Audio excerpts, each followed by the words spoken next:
ಒಮ್ಮೆ ಕಾಡಿನಲ್ಲಿ ಒಂದು ಆಮೆ ಮತ್ತು ಒಂದು ಮೊಲ ವಾಸಿಸುತ್ತಿದ್ದವು. ಮೊಲವು ತುಂಬಾ ಚುರುಕು, ವೇಗವಾಗಿ ಓಡುವುದಕ್ಕೆ ಪ್ರಸಿದ್ಧ. ಆಮೆಯು ನಿಧಾನವಾಗಿ ನಡೆಯುವುದರಿಂದ ಎಲ್ಲರೂ ಆಮೆಯನ್ನು ಕಂಡು ನಗೆಯಾಡುತ್ತಿದ್ದರು. ಆದರೆ ಆಮೆಯು ತುಂಬಾ ಶಾಂತ ಸ್ವಭಾವದು, ಯಾರ ಮಾತಿಗೂ ಬೇಸರಪಡುವುದಿಲ್ಲ. ಒಂದು ದಿನ ಮೊಲ ಆಮೆಯನ್ನು ಅಪಹಾಸ್ಯ ಮಾಡುತ್ತಾ ಹೇಳಿತು, ಅಯ್ಯಯ್ಯೋ ಆಮೆಯೇ, ನಿನ್ನ ನಡೆ ನೋಡಿದರೆ ಸಾಯುವಷ್ಟರಲ್ಲಿ ಗುರಿ ತಲುಪುವೆಯಾ? ನನ್ನ ಮುಂದೆ ನೀನು ಓಡುವುದೆಂದರೆ ನಾಚಿಕೆಗೇಡಿತನ. ಆಮೆಯು ನಗುತ್ತಾ ಹೇಳಿತು, ಏನು ಮೊಲ, ನನ್ನ ನಡೆ ನಿಧಾನವಾದರೂ ನಾನು ಗುರಿ ತಲುಪುವ ಶಕ್ತಿ ನಂಬಿಕೆ ನನ್ನಲ್ಲಿದೆ. ಆದರೆ ನಿನ್ನ ಮಾತಿಗೆ ಕಿವಿಗೊಟ್ಟು ನಾನು ಓಟಕ್ಕೆ ಸಿದ್ಧ.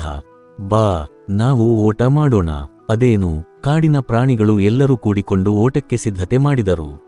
ಗುರಿಯನ್ನು ನದಿಯ ತೀರ ಎಂದು ನಿಗದಿ ಮಾಡಿದರು. ಓಟ ಶುರುವಾಗುತ್ತಿದ್ದಂತೆಯೇ ಮೊಲ ಕಣ್ಮರೆಯಾಯಿತು. ಅದು ಗಾಳಿ ವೇಗದಲ್ಲಿ ಓಡಿತು. ಕೆಲವು ದೂರ ಓಡಿ ತಲುಪಿದ ಮೊಲ ಹಿಂದನ್ನು ನೋಡಿ ಆಮೆಯು ಬಹಳ ದೂರಕ್ಕೆ ಇದೆ ಎಂದು ತಿಳಿದು ಹಿಗ್ಗಿತು. ಗೆಲುವು ನನ್ನದೇ ಎಂದು ಯಾಚಿಸಿ, ಸ್ವಲ್ಪ ವಿಶ್ರಾಂತಿ ಮಾಡೋಣ ಎಂದು ದೊಡ್ಡ ಮರದ ನೆರಳಿನಡಿ ಮಲಗಿಬಿಟ್ಟಿತು. ಆಮೆಯು ನಿಧಾನವಾಗಿ ನಡೆದು ಹೊರಟಿತು. ತನ್ನ ಶಕ್ತಿಯಷ್ಟು ಪ್ರಯತ್ನ ಮಾಡಿ ನಿಲ್ಲದೆ ಮುಂದುವರಿಯುತ್ತಾ ಕೊನೆಗೆ ಗುರಿಯ ಬಂದಿತು. ಅದಾಗಲೇ ಮೊಲ ನಿದ್ರೆಯಿಂದ ಎದ್ದಿತ್ತು. ಓಡೋಣವೆಂದು ಯೋಚಿಸಿ ಗುರಿಯ ಕಡೆ ಧಾವಿಸಿತು.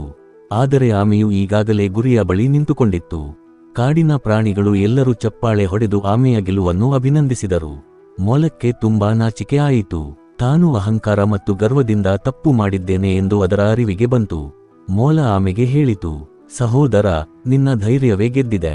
ನನ್ನ ತಪ್ಪನ್ನು ಕ್ಷಮಿಸು. ಆಮೆ ನಗುತ್ತಾ ಹೇಳಿತು, ಯಾರೂ ಗರ್ವ ಪಡಬಾರದು. ನಿಧಾನವಾಗಿ ನಡೆದುಕೊಂಡರೂ ಗುರಿ ಸ್ಪಷ್ಟವಾಗಿದ್ದರೆ ಮತ್ತು ಮನಸ್ಸು ದೃಢವಾಗಿದ್ದರೆ ಯಶಸ್ಸು ನಮ್ಮದೇ.